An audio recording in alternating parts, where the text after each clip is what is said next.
Baik, Shalom Bapak Ibu yang diberkati Tuhan, kita jumpa kembali dalam FWF Osaka, Filmon Fellowship obrolan santai keluarga Allah. Kita akan menikmati pengajaran firman malam hari ini yang dibawakan oleh hambanya Bapak Oscar Wirawan. Awalnya ada di Jakarta dan sekarang sudah menetap di Bali ya. Baik, selamat datang Pak Oscar. Gara-gara Bu Terima Ayu. kasih atas Ya, pelayanannya. selamat- ya, Kita akan terima awali di kasih Bu dalam Ayu. doa ya. Saya mohon kesediaan Pak Yos untuk memimpin kita dalam doa. Silakan Pak Yos. Oke, mari saudara-saudara kita berdoa. Tuhan, terima kasih Tuhan kalau saat ini kami boleh masih diberi kehidupan dengan napas hidup yang Engkau miliki untuk kami. Terima kasih Tuhan, hari ini kami telah melalui hari ini dengan baik dan penuh berkat dari Engkau. Kami masih bisa melihat, mendengar, dan merasakan segala sesuatu panca indera kita normal. Tuhan, sebentar lagi kami akan diskusikan tentang kebenaran firman-Mu Tuhan. Engkau menyertai kami dengan kuasa Roh Kudus-Mu. Setiap orang yang mendengar, apalagi yang memberitakan kebenaran ini untuk Tuhan. Hanya di dalam nama Tuhan Yesus Kristus kami berdoa dan mengucap syukur. Amin. Amin. Terima kasih Pak Yos. Saya serahkan pada hambanya Pak Oscar. Silakan Pak Oscar. Oh ya, makasih Bu Ayu. Ya, shalom semuanya. Eh, Malam hari ini kita sama-sama diskusi tentang topik yang agak ini ya, jadi tanda tanya mungkin bagi sebagian orang memasarkan gereja. Nah, topik ini diberi oleh host, Bu Ayu sebagai host yang memberi topik saya karena beliau tahu saya berkecimpungnya di bidang marketplace. Katanya Bu Ayu ini cocok buat Pak Oscar. Siap, saya bilang gitu. Meskipun saya memang praktisi betul di bidang marketplace yang sebenarnya ya. Kalau ini gereja dimarketkan kan memang quote unquote ya. Oke. Eh, ini eh, yang saya dapatkan ketika saya dikasih topik ini memang hal ini yang sama-sama kita mau diskusikan bagaimana gereja tetap relevan dan terus bertumbuh dari generasi ke generasi sepanjang zaman. Jadi topik utamanya sebenarnya tentang pertumbuhan gereja. Jadi diskusi malam hari ini. Ya, nah ini saya disclaimer dulu, menafikan mungkin ada salah paham. Jadi memasarkan di sini yang saya maksudkan adalah komunikasi pemasaran. Karena marketing itu disiplin ilmu yang luas sekali dan saya sendiri eh, nggak menguasai kalau marketingnya secara luas, tapi saya memang lebih lebih menguasai dan sudah melakukan di bidang ini yaitu komunikasi pemasaran. Lalu kalau ada kata gereja di sini, maksud saya bukan gereja sebagai tubuh Kristus atau sebagai bait Roh Kudus ya. Maksud saya ini pelayanan gereja. Jadi fokusnya eh, tujuannya lebih ke pelayanannya, bukan gerejanya sebagai tubuh Kristus dan bait Roh Kudus. Nah, diskusi memasarkan gereja di sini dimaksudkan untuk memahami pelayanan gereja dalam konteks atau paradigma ilmu pemasaran. Jadi ini kita sedang coba satu angle marketing untuk melihat gereja dalam hal pertumbuhannya, dalam hal komunikasi pemasarannya atau penyampaian pesan. Jadi secara lebih lebih spesifik, khususnya ilmu komunikasi pemasaran. Nah, bagaimana gereja mengkomunikasikan pesan-pesannya. Jadi lebih ke arah ini yang saya sampaikan karena karunia, talenta, dan eh, saya dilengkapi di sini, di bidang ini. Jadi nggak berani ngomong ya di luar itu. Ya, nah bicara tentang pemasaran pelayanan gereja, kita coba mundur jauh ke belakang, mulai dari awal, pelayanan awal gereja. Ini di mana gereja sudah mulai dikenal oleh masyarakat luas pada saat itu ya. Dan Alkitab mencatat di Kisah Para Rasul 11 ayat 25-26 yang mulai keluar dari Yerusalem itu pelayanannya adalah Barnabas dan Saulus. Mereka ini Barnabas mengajak Saulus ya, dan Kisah Rasul mencatat mereka bertemu dan tinggal di Antioquia bersama-sama dengan jemaat di situ 1 tahun lamanya. Dan mereka mengajar tentang Injil Kerajaan Allah, Injil Kasih Karunia, dan demikian demikian besar dampaknya, pengaruhnya di kota Antioquia, sehingga dua orang ini dan ajarannya eh, dikenal oleh masyarakat Antioquia, dan di saat itulah orang-orang menyebut murid-murid Kristus itu Kristen. Nah, tentu bapak-bapak yang berlatar belakang sekolah teologi tahu bahwa ini sebenarnya julukan seperti olok-olok ya, bukan julukan yang benar. Artinya karena nggak ada namanya, wah itu loh orang Kristen, Christian, pengikut Kristus. Jadi lebih labelnya seperti itu. Ini awal awal dalam tanda kutip pemasaran atau bagaimana gereja mengkomunikasikan pesannya atau kontennya. Nah, kita lihat dulu feedback situasi di masa awal pergerakan pemasaran pelayanan gereja di abad ke-1. Ini saya ambil dari Wikipedia, Bapak Ibu. Antioquia itu sudah menjadi salah satu dari 5 pusat utama kekristenan. Waktu itu eh, pengaruh Konstantinopel ya kuat sekali eh, dalam pemerintahan Romawi, disebut pentarki 5 kota ini. Yerusalem tentunya, lalu Roma, Antioquia, Alexandria, dan Konstantinopel. Nah, saya cari peta-petanya masih belum ketemu, mohon maaf. Karena waktunya tadi mepet, saya ada kerjaan juga. Nanti kalau ada saya share di WhatsApp grup aja, Bu Ayu ya. Posisi-posisi 5 kota ini. Ya, tapi yang kita mau soroti memang Antioquia. Karena ini memberikan feedback ya, pergerakan pemasaran pelayanan gereja.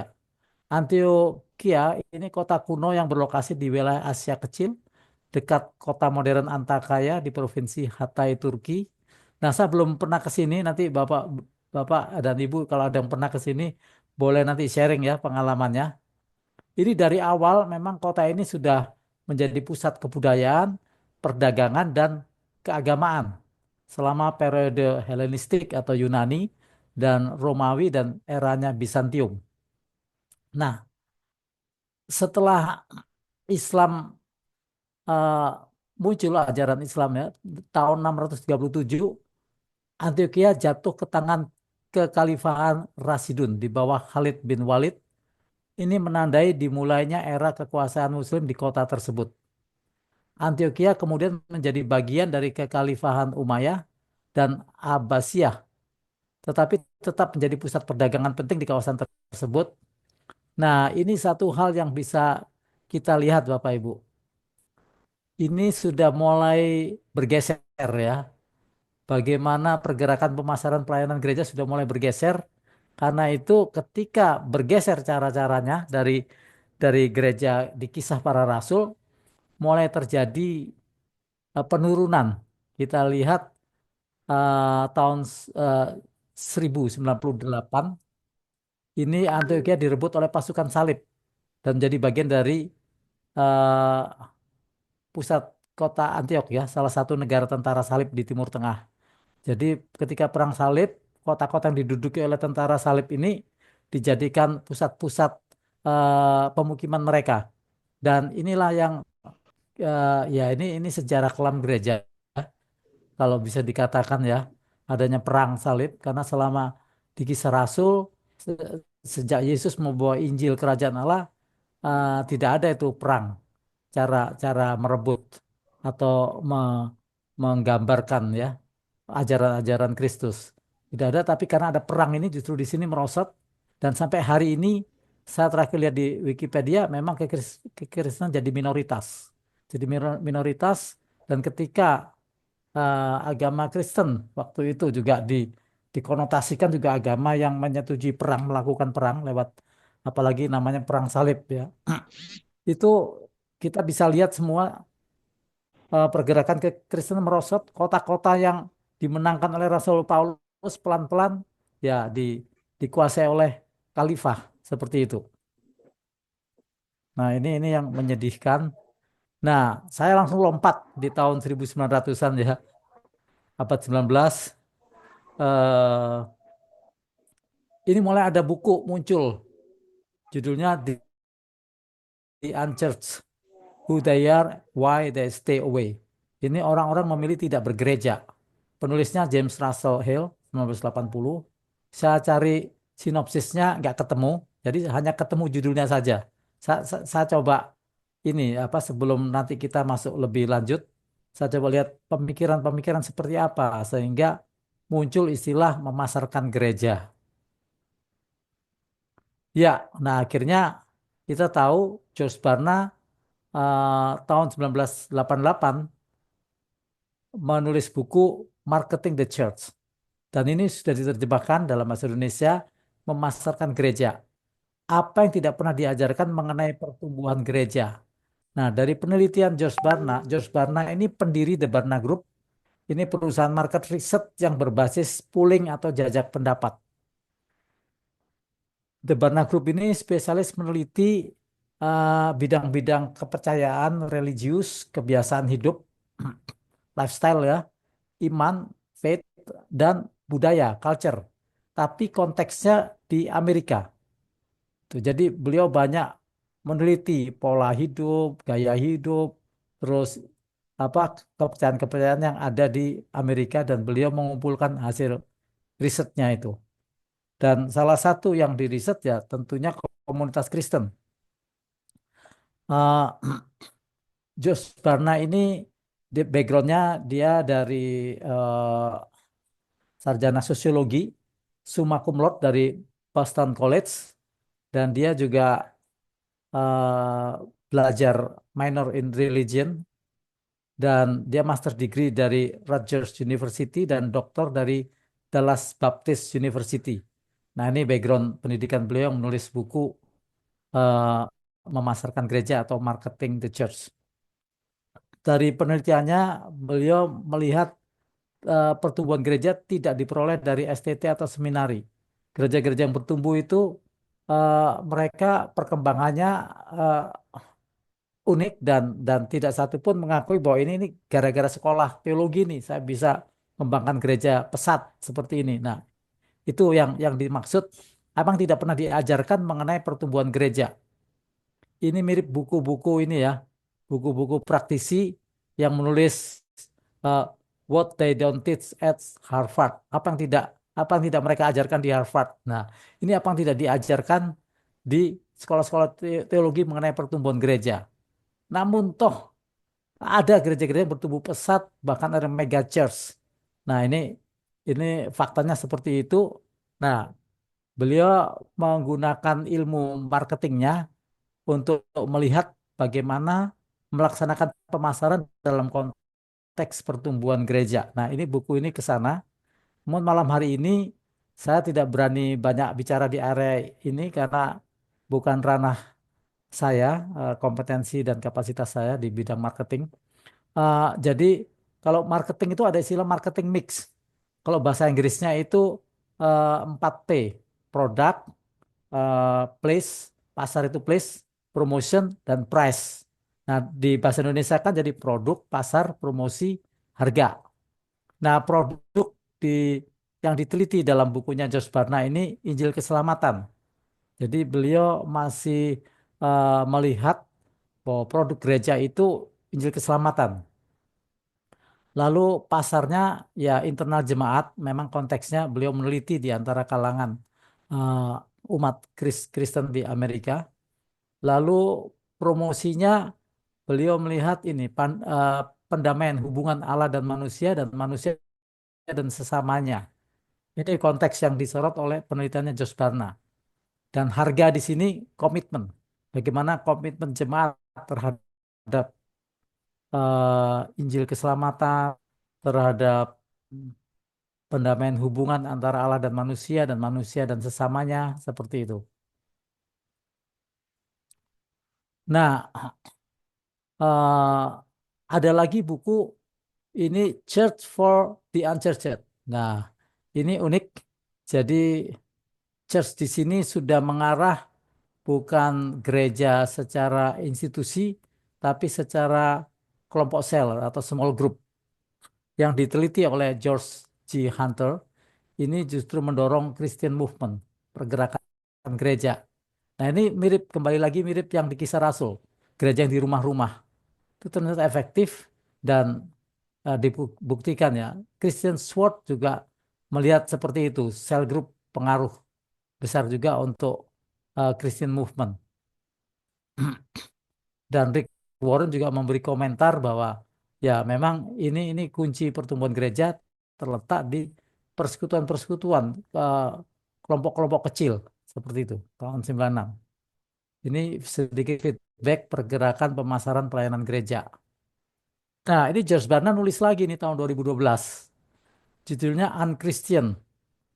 What a New Generation Really Think About Christianity. Jadi ini khusus meneliti anak-anak remaja usia 16 sampai 29 tahun. Diteliti apa pendapat mereka tentang kekristenan, tentang agama Kristen dan sebagainya. Nah, dari penelitian mereka pandangannya sudah mulai muncul nih feedback. Kalau mereka disebut pasar atau market, ini sudah apa ya, marketnya ini sudah merasa tidak terjawab kebutuhannya oleh gereja. Bahkan mereka menyebut orang-orang Kristen itu orang-orang yang munafik, yang nggak sensitif, dan cenderung menghakimi ya, hypocritical, insensitive, and judgmental. Seperti itu. Dan ini mempresentasikan tentang munculnya orang-orang yang anti Kristen sebenarnya. Atau mungkin mereka masih percaya Kristus, tapi nggak mau disebut Kristen dan lain sebagainya. Seperti itu. Nah, ini penelitiannya Jos Barna.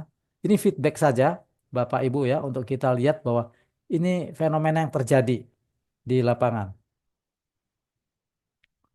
Oke, nah, mengapa pemasaran gereja atau penyampaian komunikasi tentang pesan-pesan kebenaran firman Tuhan perlu disampaikan? Apa yang terjadi jika tidak ada cara pemberitaan yang tepat kepada setiap generasi? Nah, kitab Hakim-Hakim 2 ayat 10 menjelaskan demikian kalau dalam perjanjian lama ya. Setelah seluruh angkatan itu dikumpulkan kepada nenek moyangnya, bangkitlah sesudah mereka itu angkatan yang lain yang tidak mengenal Tuhan ataupun perbuatan yang dilakukannya bagi orang Israel. Nah, ini fenomena seperti ini kalau dalam konteks pemasaran itu dikatakan bahwa budget iklan jangan sampai kosong. Karena kalau kosong, generasi yang berikutnya nggak pernah dengar, itu hilang pelan-pelan. Ya, contohnya pasta gigi kita tahu ya, mereknya dulu apa depannya P. Wah, zaman kita dulu kalau senyumnya kinclong bagus putih itu senyum titik-titik. Nah, menyebutkan merek itu ya, seperti itu. Nah, tapi generasi sekarang udah nggak tahu itu senyum itu. Kenapa? Nggak pernah diiklankan lagi. Nah, meminjam istilah pemasaran, kebenaran firman Tuhan, ajaran firman Tuhan, hukum-hukum Tuhan, kalau tidak dipromosikan lagi, tidak diiklankan lagi, tidak disampaikan lagi dengan gencar, hati-hati, ada pemberitaan dan pemasaran yang lain. Sehingga terjadilah Hakim-Hakim pasal 3 ayat 7. Ini demikian tertulis ya. Orang Israel melakukan apa yang jahat di mata Tuhan. Mereka melupakan Tuhan Allah mereka dan beribadah kepada para Baal dan para Asyerah. Nah, ini dewa-dewa, ilah-ilah bangsa-bangsa lain sudah menjadi sesembahan orang Israel. Karena saya pernah mendengar pengajaran bahwa secara natur kita itu sebagai ciptaan Tuhan, secara natur kita itu menjadi makhluk penyembah. Kita nggak bisa nggak nyembah gitu. Karena kita secara roh merasakan ada kuasa yang tak terbatas di luar kita. Tapi kalau nggak kenal kuasa itu apa, ya pohon-pohon disembah, dewa-dewa disembah, akhirnya begitu. Karena generasinya lupa mengajarkan. Lupa mengajarkan. Nah, ini juga penting untuk parenting, untuk para orang tua. Kalau kita lupa membicarakan firman Tuhan, pengajaran Tuhan, ada pengajaran yang lain. Nah, tadi sempat di awal Pak Joseph cerita tentang teknologi AI dan lain sebagainya. Sekarang ini gencarnya ada di Instagram, ada di YouTube, ada di sosmed, ada di TikTok dan sebagainya. Ini gencar memberitakan. Saya waktunya nggak sempat. Kalau nanti ada waktu, Bu Ayu, kayaknya kemarin sudah pernah ya digital, apa penginjilan digital atau apa itu.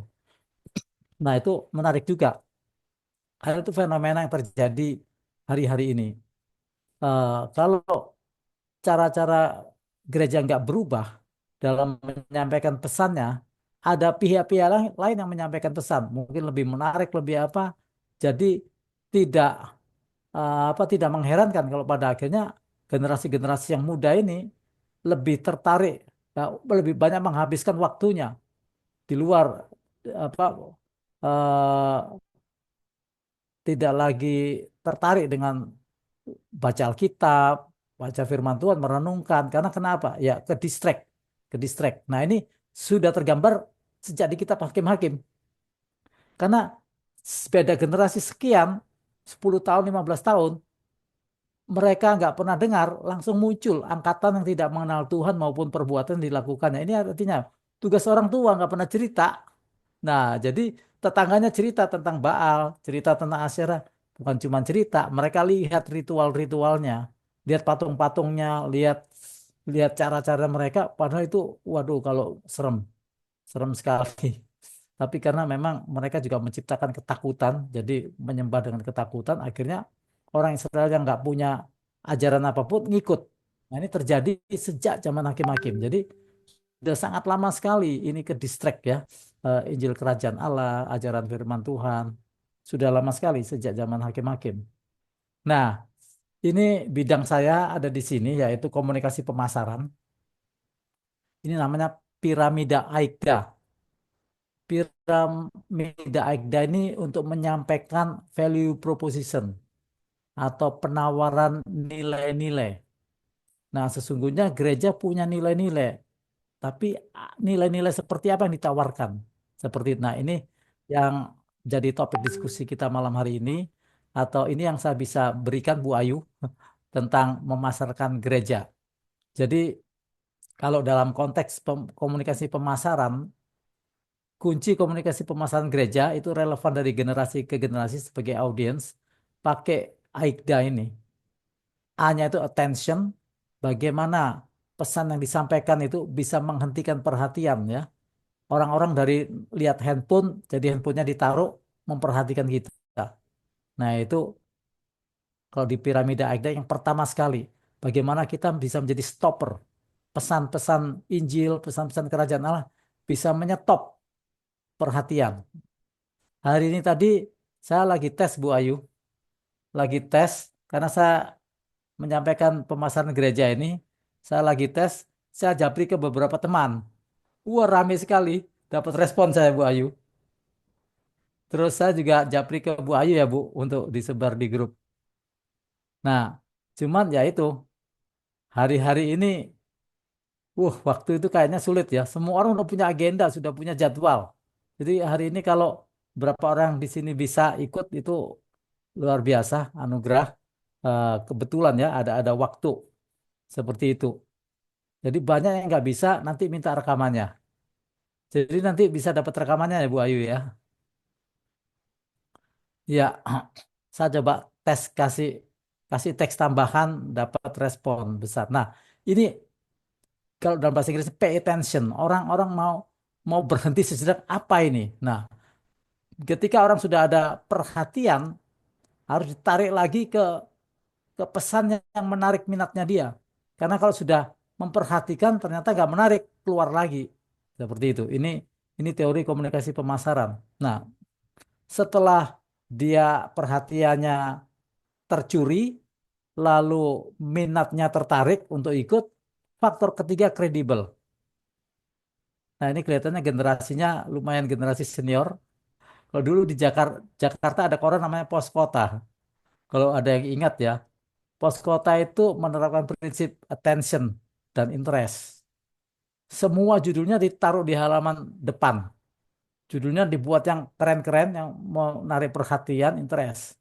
Tapi ketika dibaca dalamnya, sumbernya nggak jelas, datanya nggak jelas, nggak ada kredibilitasnya. Akhirnya apa? Nggak dipercaya. Seperti itu.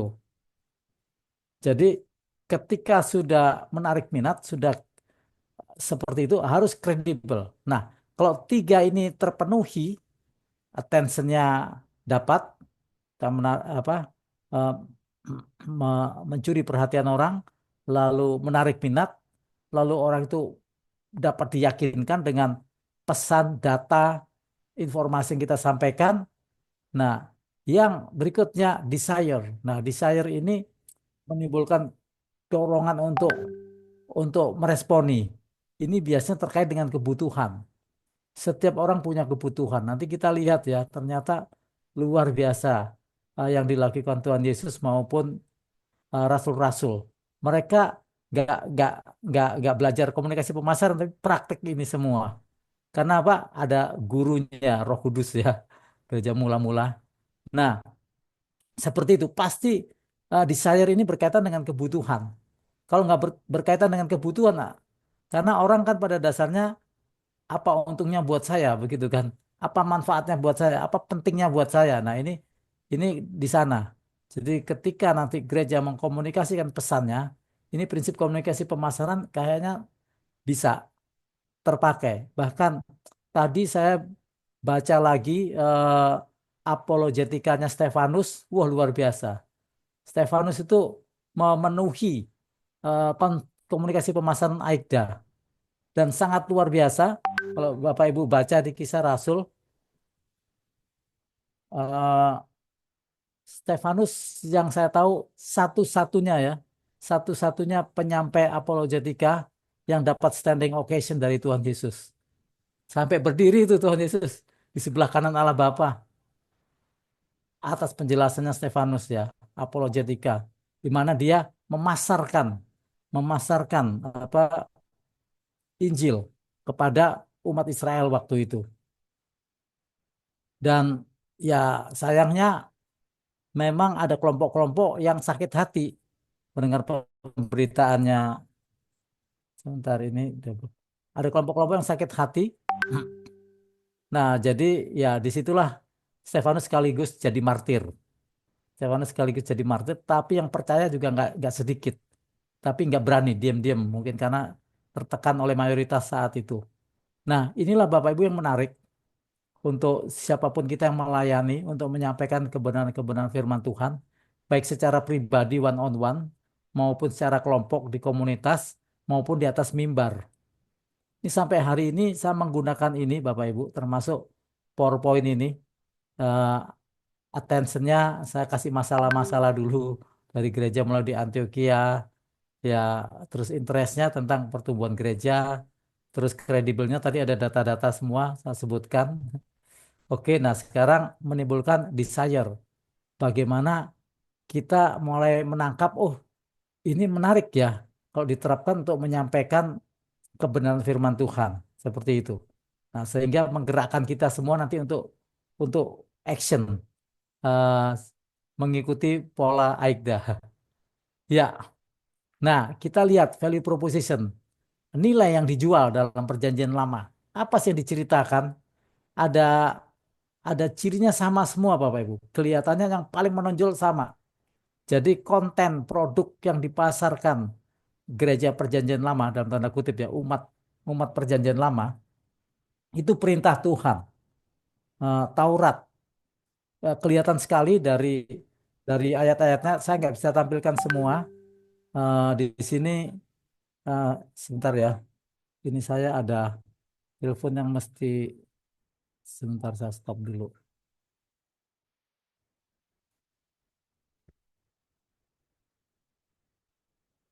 Ya, Ulangan 6 ayat 6 sampai 7. Apa yang kuperintahkan kepadamu pada hari ini haruslah engkau perhatikan. Nah, perintah Tuhan ini.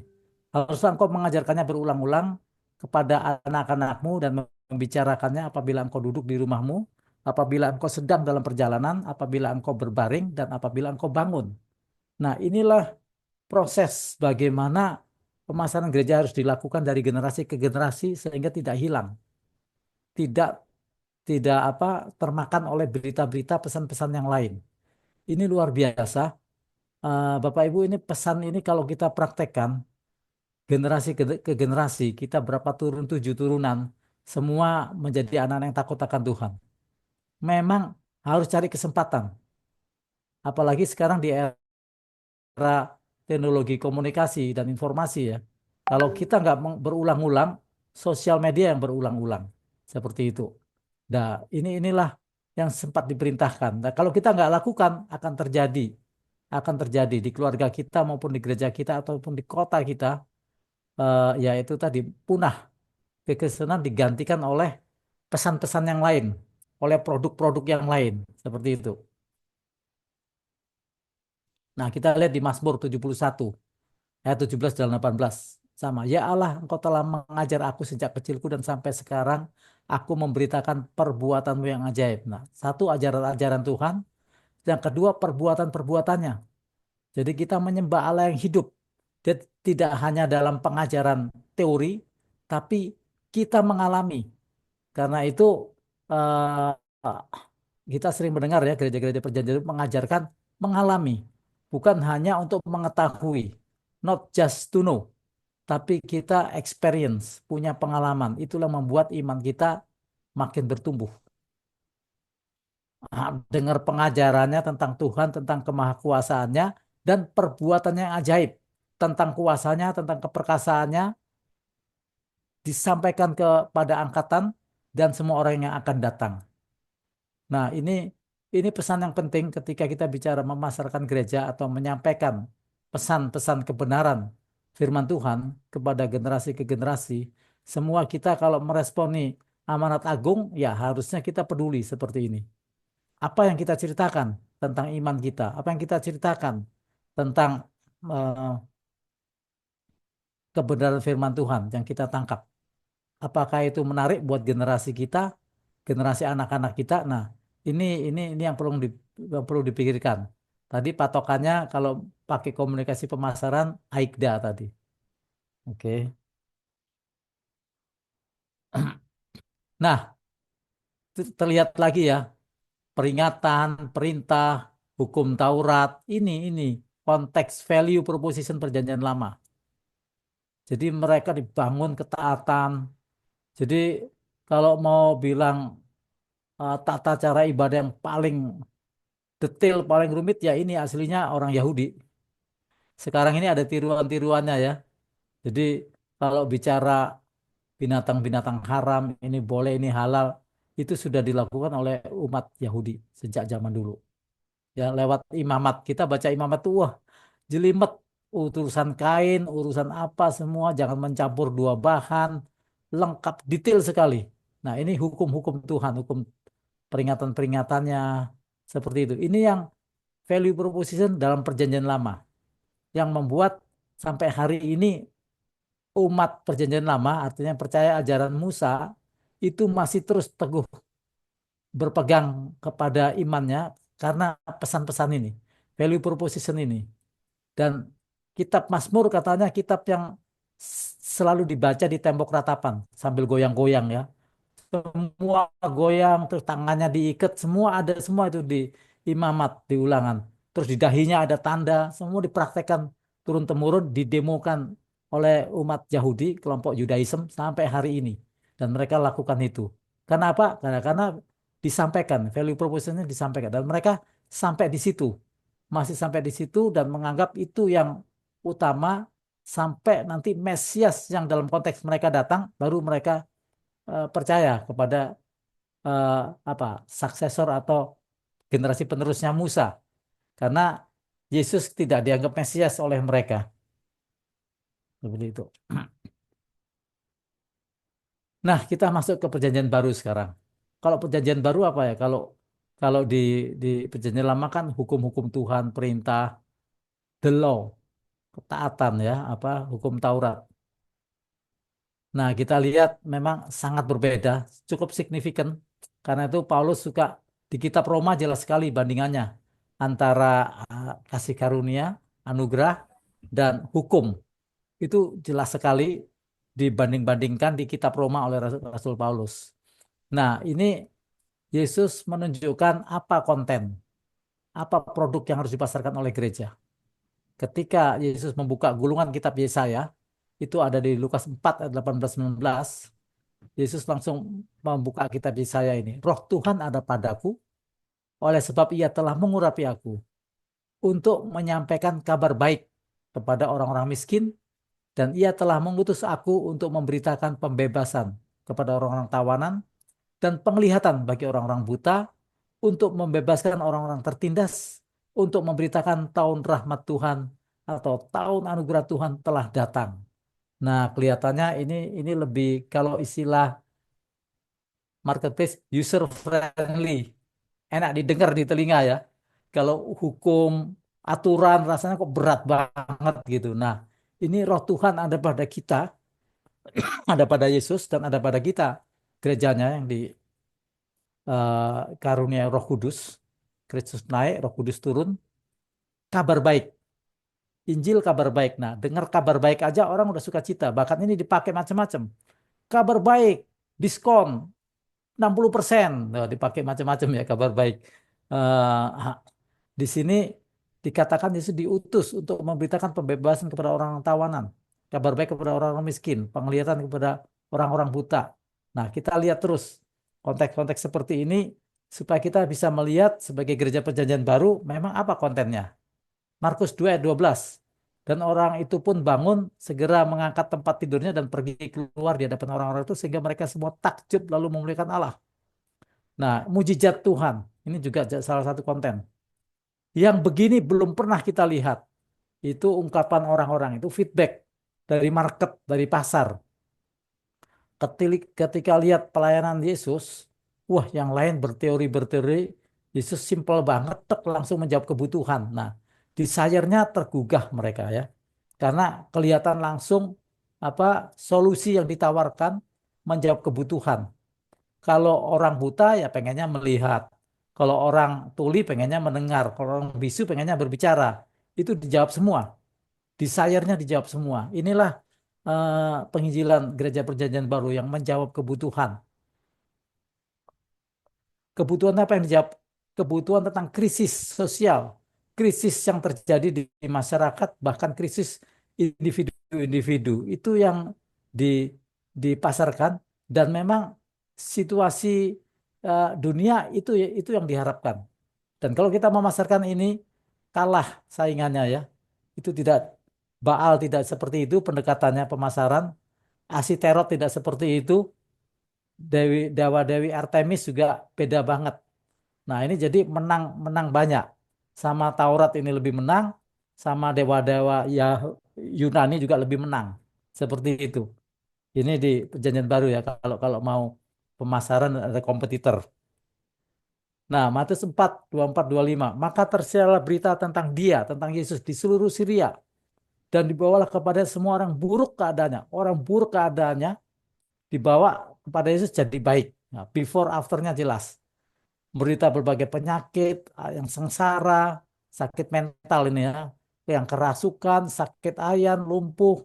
Yesus menyembuhkan mereka, maka orang banyak berbondong-bondong mengikut dia. Mereka datang dari Galilea, dari Dekapolis, dari Yerusalem, dari Yudea, dari seberang Yordan, dari Ende, dari Denpasar, dari Bekasi, dari Surabaya. Nah, kita adalah orang berbondong-bondong mengikut dia juga. Karena apa? Salah satunya ya ini, mujizat-mujizat yang beri, kita baca dan kita masih lihat sampai hari ini. Ini value proposition Gereja Perjanjian Baru.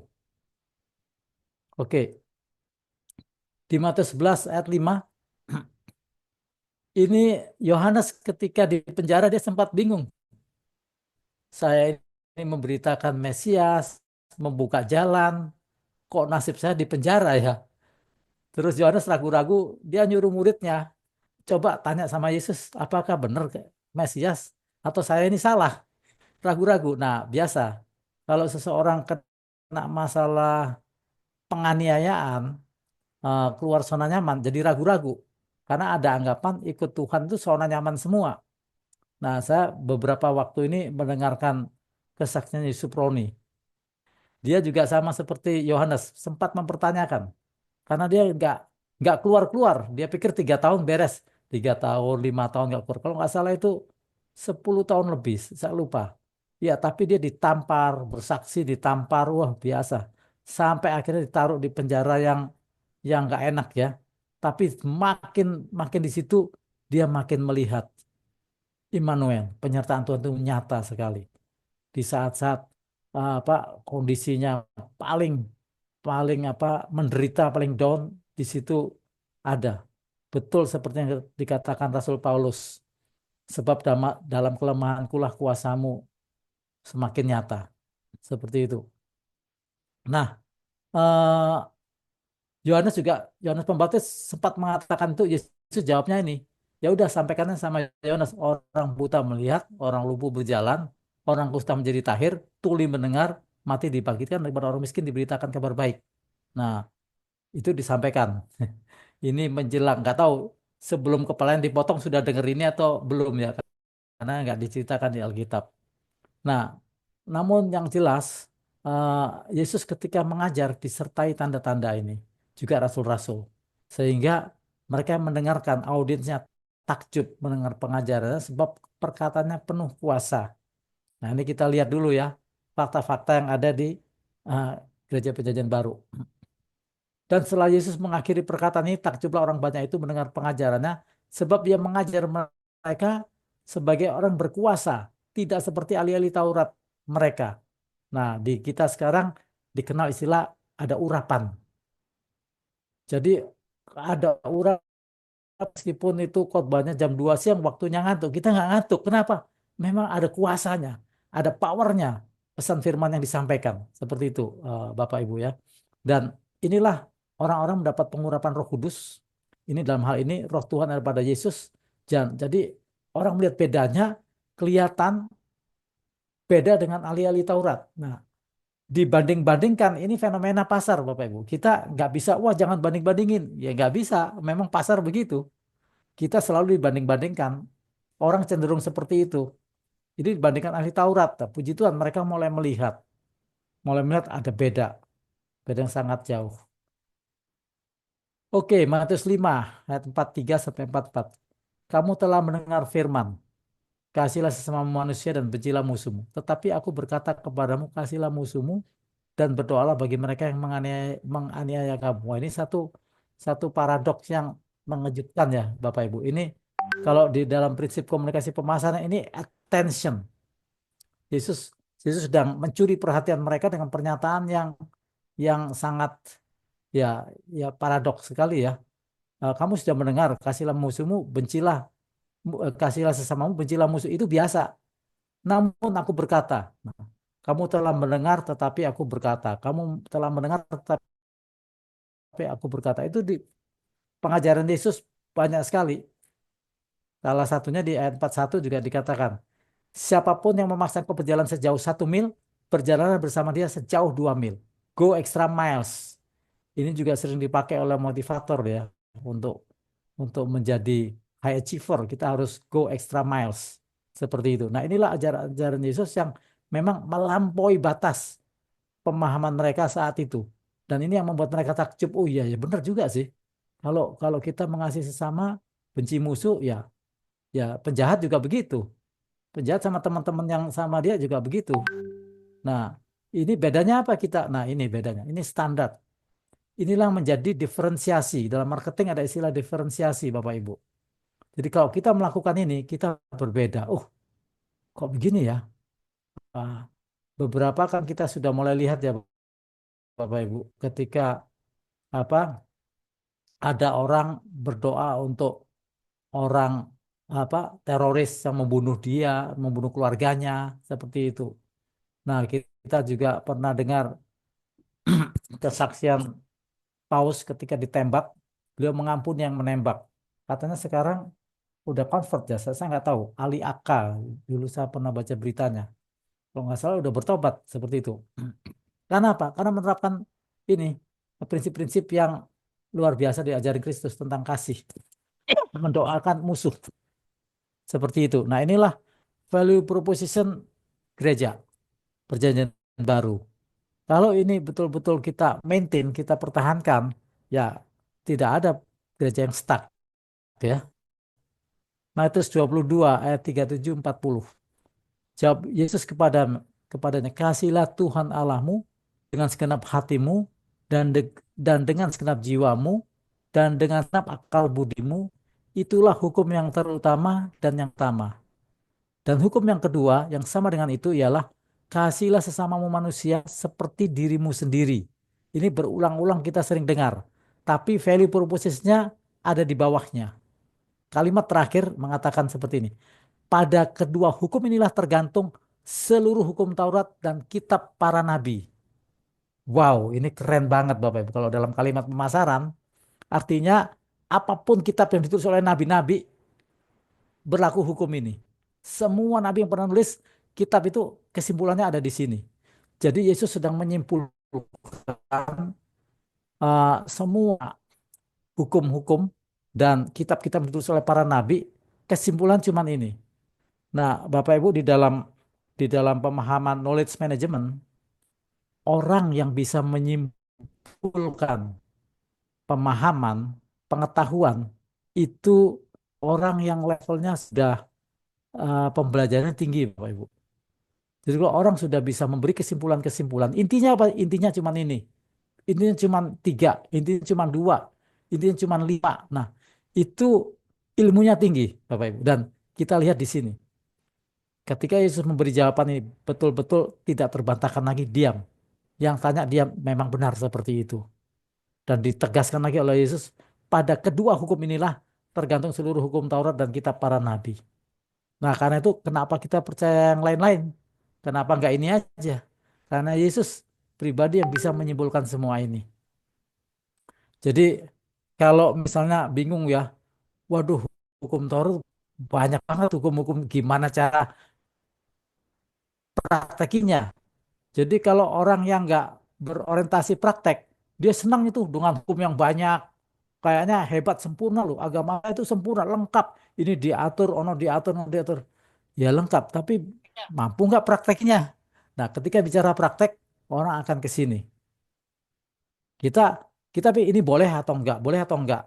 Yang mana caranya ya? Yaitu, ketika saya melakukan ini, apakah ini mengasihi Tuhan?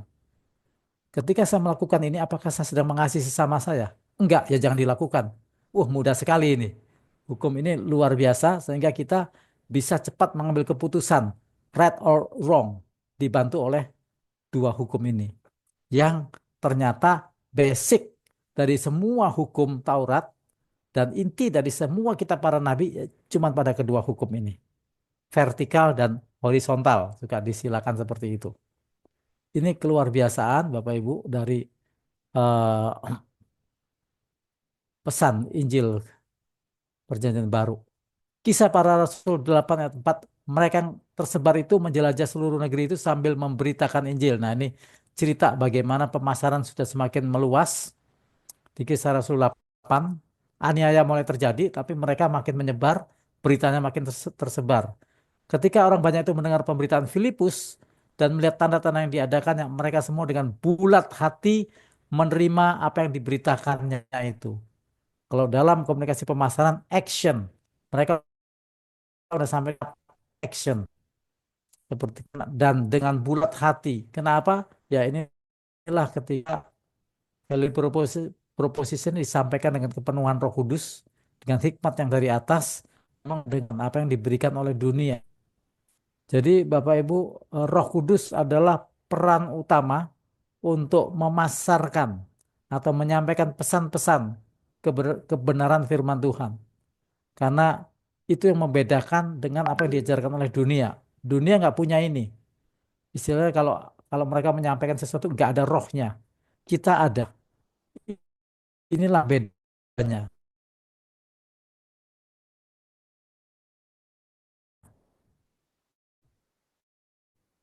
Gereja peka atau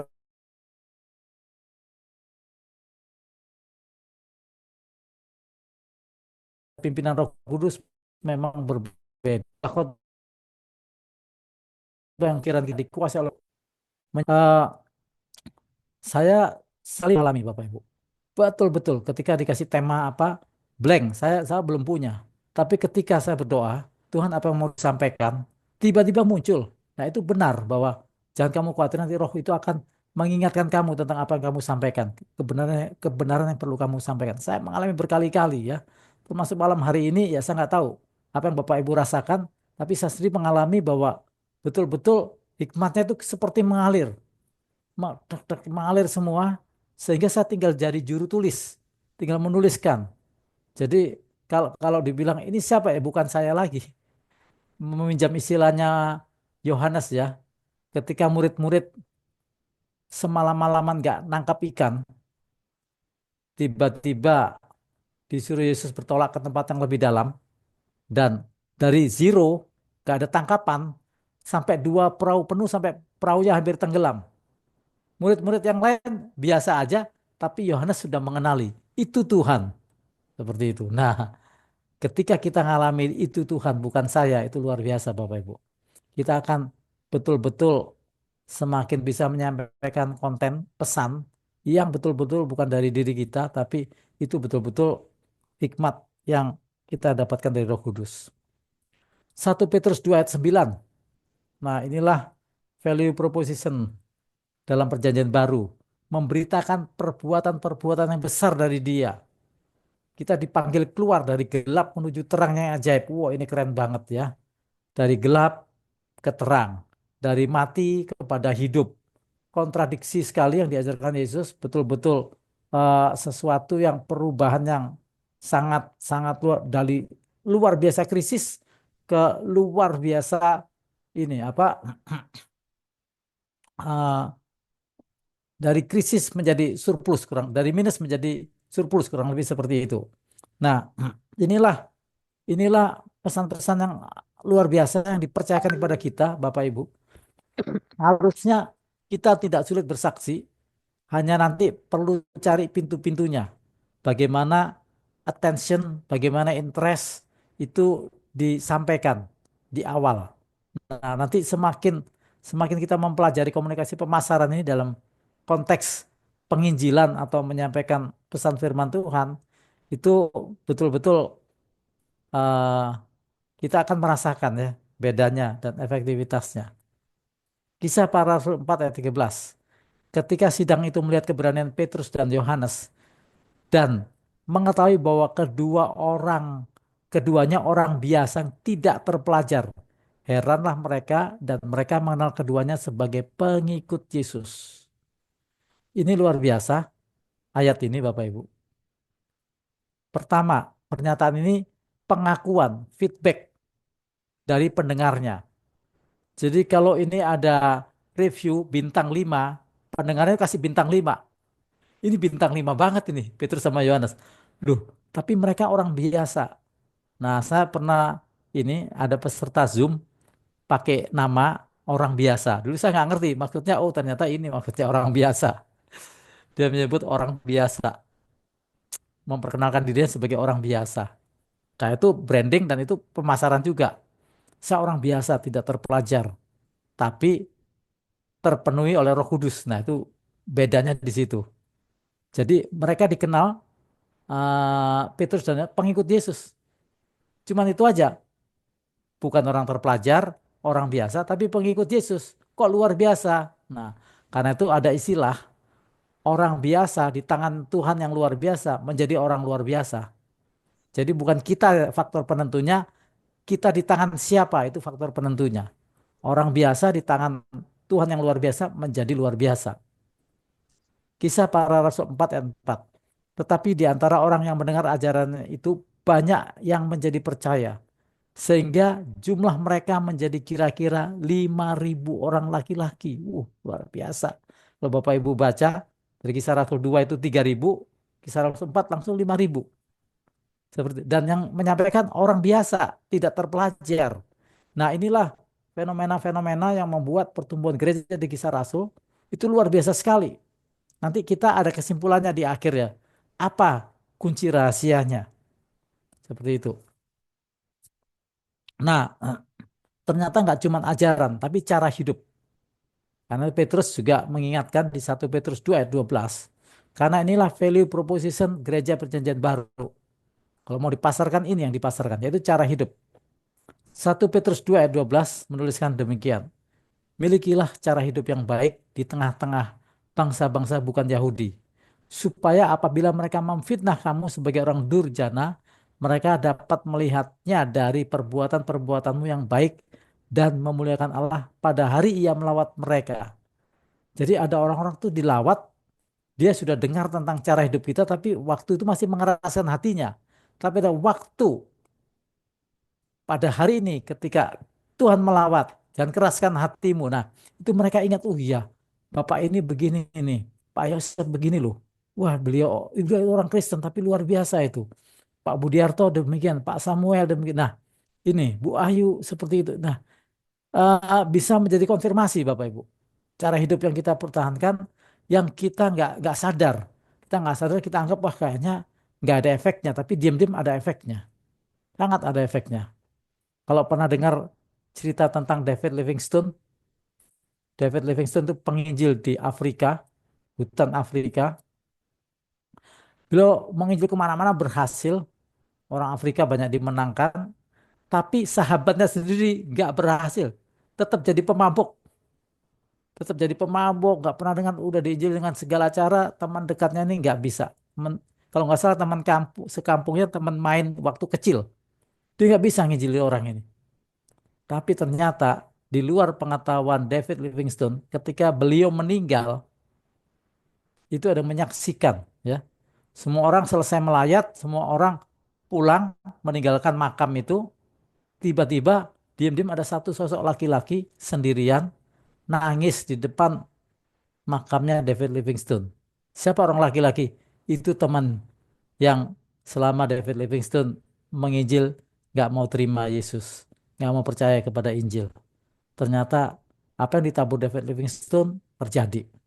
Orang itu bertobat meskipun tanpa tahu sepengetahuan kita. Nah, ini menguatkan kita semua. Ayo kita terus saja setia. Praktek sekalipun kelihatannya nggak ada efek, nggak ada dampaknya, tapi Tuhan punya cara ya. Pada waktunya nanti orang-orang yang mungkin keras itu agak perlu lama. Yang lain 3 tahun jadi, ini mungkin sampai seumur hidup kita baru jadinya setelah kita meninggal. It's okay. Tapi ini kesaksian pesan yang ditulis oleh Rasul Paulus. Kita terus memiliki cara hidup yang baik.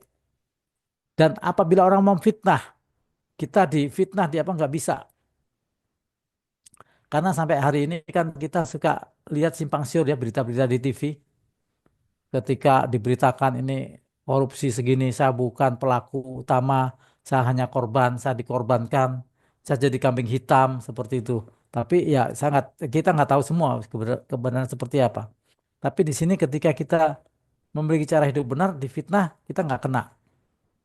Saya ada teman dijebak, ya, ada satu teman dia di perumahannya dia dijebak narkoba, di rumahnya ada narkoba. Dia dipanggil tapi dia dengan tenang karena dia tahu dia dia sama sekali nggak seperti itu. Akhirnya apa? Yang membela dia banyak sekali loh. Saya tahu ini nggak ada itu. Gimana bisa ada narkoba dan sebagainya. Akhirnya lolos, tidak terbukti seperti itu. Nah, itulah ketika kita memiliki cara hidup di tengah-tengah orang yang sekalipun nggak benar, tapi ketika kita konsisten, ada aja nanti cara Tuhan ya untuk kita berdampak, untuk akhirnya cara hidup kita menuai pertobatan jiwa-jiwa. Nah, ini jadi ada tiga pilar gereja yang saya lihat dan ini juga sempat dirumuskan ya di beberapa sekolah teologi, cara hidup jemaat koinonia, yaitu hidup dalam persekutuan. Kisah para Rasul 2 ayat 42 43. Mereka bertekun dalam pengajaran rasul-rasul dalam persekutuan atau koinonia dan mereka selalu berkumpul untuk memecahkan roti dan berdoa. Maka ketakutanlah mereka semua sedang rasul-rasul itu mengadakan banyak mujizat dan tanda-tanda. Nah, ini ceritanya tidak hanya persekutuan saja tapi ada perjamuan kasih, ada saling berbagi, saling tolong menolong di situ. Sehingga ayat 47 dikatakan demikian. Kisah Rasul pasal 2. Sambil memuji Allah dan mereka disukai semua orang. Dan tiap-tiap hari Tuhan menambah jumlah mereka dengan orang yang diselamatkan. Nah, ini memang kelihatannya ya saya dibilang orang, Pak Oscar ngomongnya gampang. Tapi gimana prakteknya? Ya, tapi ini terjadi. Saya sempat mengalami pertumbuhan gereja harian, tiap hari sempat.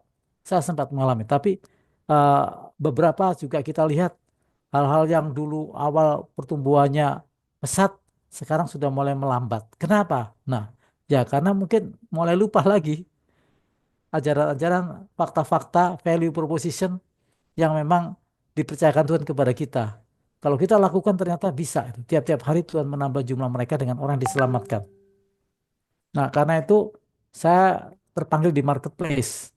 Karena marketplace adalah tempat di mana setiap hari ya kita bertemu dengan orang, kerjasama. Jadi jam kerja, tempat kerja, hari kerja adalah memungkinkan untuk tiap-tiap hari Tuhan menambah jumlah mereka dengan orang diselamatkan. Nah, saya praktek memberitakan Injil dengan cara ketemu siapapun ya, menyampaikan dengan ya situasi yang ada. Ya memang belum belum melihat tuayannya, saya belum melihat tuayannya. Eh, tapi saya percaya satu waktu karena ada berbagai ini ya situasi, ada orang langsung bisa frontal dan langsung menuai jiwa, ditantang nangis. Saya ada teman saya nggak bisa sebut di sini, tapi saya sedang membantu dia menulis buku untuk penginjilan sehari-hari seperti itu. Ya ada karunia-karunia masing-masing. Cuman saya memang terpanggil di bidang media, jadi nanti saya memang menggunakan media. Jadi feedbacknya nggak banyak tahu karena nggak ketemu langsung dengan pembacanya. Nah, kisah para rasul 5 ayat 12 14 dan oleh rasul-rasul diadakan banyak tanda dan mujizat di antara orang banyak. Semua orang percaya selalu berkumpul di serambi Salomo dalam persekutuan yang erat. Ini bicara koinonia lagi. Ah, saking istimewanya perkumpulan ini, ada orang yang nggak berani gabung. Takut nanti, waduh kenapa-kenapa begitu ya. Tapi mereka hormat, respect. Makin lama makin bertambah jumlah orang yang percaya kepada Tuhan, baik laki-laki maupun perempuan. Jadi ketika memasarkan gereja dengan benar, menyampaikan value proposition yang benar, konten, produk, quote unquote yang benar, ini akan terjadi seperti ini, Bapak Ibu ya. Ada tuayan-tuayan yang kita bisa dapatkan. Nah, tadi koinonia, sekarang diakonia. Nah, ini ada di Kisah Rasul 6.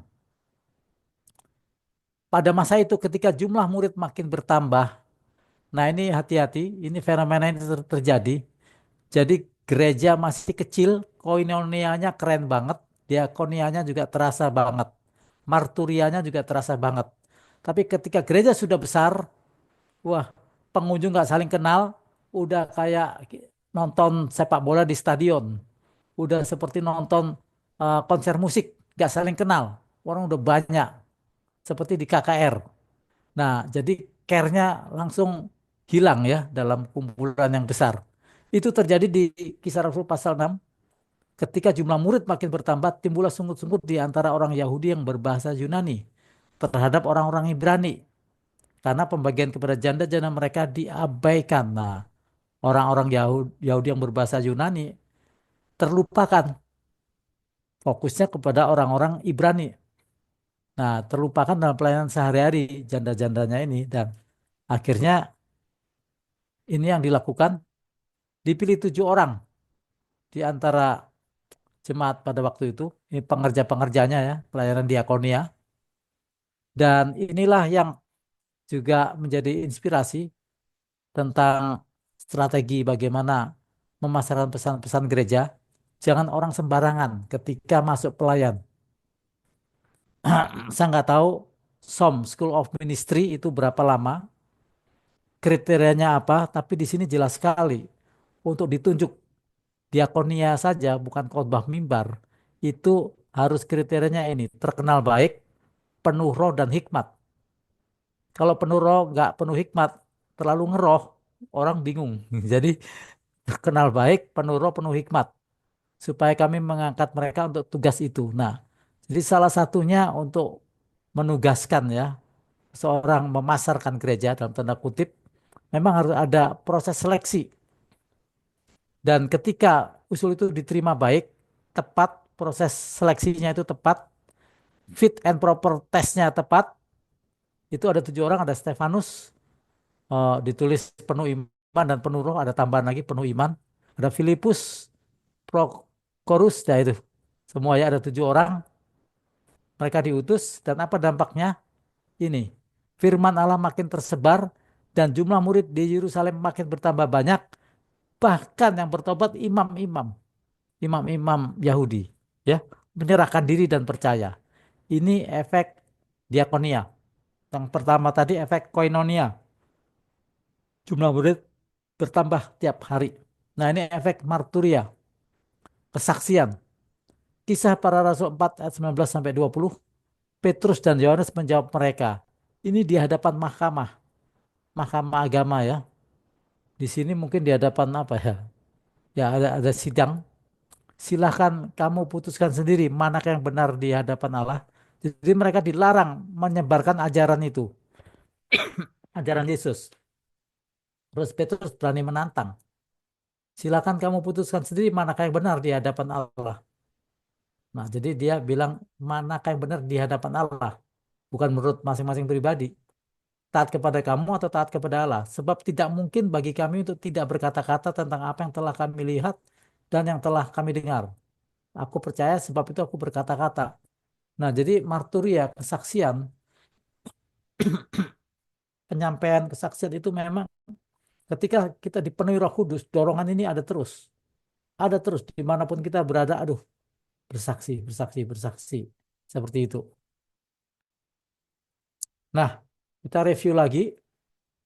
Jadi, komunikasi pemasaran dalam hal ini, dalam konteks memasarkan gereja, memasarkan pesan-pesan Injil, pesan-pesan kebenaran firman Tuhan, pengajaran-pengajaran Tuhan. Ini dalam konteks komunikasi pemasaran, attention itu melihat, jadi dari mata dulu, dicuri perhatiannya, lalu interest hatinya, mulai minat, jadi juga kognitifnya, otaknya, kredibel. Nah, kredibel ini juga otak dan hati nurani, merasa oh ini benar, ini bukan tipu-tipu. Desire, action pasti terjadi. Jadi sebelah kiri ini ada penjelasan menghentikan perhatian atau mencuri perhatian, menarik minat, dapat dipercaya, menjawab kebutuhan, akhirnya mendorong tindakan. Nah, inilah konteks memasarkan gereja dalam arti komunikasi, pemasaran, pelayanan gereja. Apapun pelayanan yang dilakukan, ketika kita menggunakan ilmu komunikasi pemasaran, prinsip-prinsip ini untuk komunikasi pemasaran efektif menuai hasil. Inilah yang digunakan oleh iklan-iklan. Semua perusahaan iklan pakai prinsip ini sampai hari ini.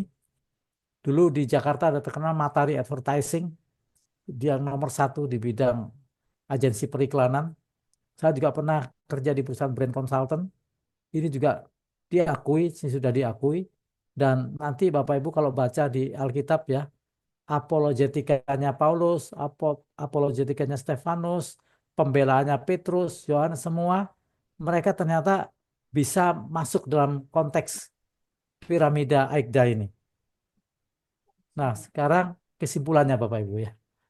Kita udah panjang lebar melihat fakta-fakta, kesimpulannya apa? Jadi bagaimana memasarkan gereja dalam hal ini di zaman kita ya, generasi kita saat hari ini, bagaimana penerapannya? Nah, kalau Bapak Ibu perhatikan tadi kontennya, sesungguhnya 3 perjumpaan yang ditawarkan oleh gereja perjanjian baru. Love encounter, itu perjumpaan dengan kasih Tuhan. Jadi menyembuhkan, memberi makan orang, terus membebaskan dari kerasukan setan, mentahirkan dari kusta, itu bentuk love encounter. Nah ini kalau di compare dengan sola, ini termasuk sola gracia. Lalu yang kedua, power encounter, perjumpaan dengan kuasa Tuhan. Mujizat-mujizat yang ditulis di Kisah Rasul itu semua bicara tentang power encounter. Dan kuasa ini mujizat terjadi karena apa? Karena iman. Jadi ini selaras dengan sola fide. Lalu yang ketiga ada truth encounter. Ini tidak harus berurutan ya, bisa bersamaan. Dalam satu peristiwa, tiga-tiga ini bisa terjadi. ada kasih dinyatakan, ada kuasa bisa dinyatakan, dan kebenaran diungkapkan. Kebenaran diungkapkan tentu basisnya harus Alkitab. Kalau nggak ada ayatnya, hati-hati gitu ya. Nah, jadi love encounter, power encounter, truth encounter. Sola gratia, sola fide, sola scriptura. Inilah value proposition Gereja Perjanjian Baru. Nanti silakan kita diskusi ya, setuju atau tidak. Yang saya lihat formulanya ini Bapak Ibu. Dan ini juga sejalan dengan diakonia, love encounter itu, sola gratia itu praktek diakonia, power encounter, sola fide itu praktek marturia, bersaksi, truth encounter, sola scriptura itu prakteknya koinonia. Dalam persekutuan ini mereka bertekun dalam ajaran rasul-rasul.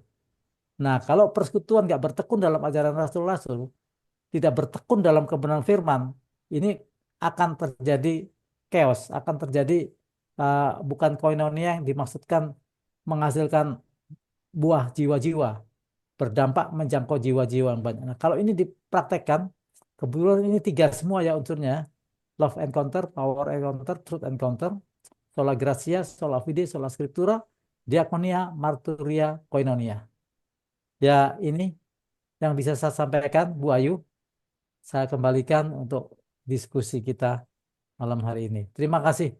Tuhan memberkati. Ya, terima kasih Pak Oscar untuk firman yang sudah disampaikan. Ya. Kita akan masuk ke diskusi Bapak Ibu. Saya silahkan.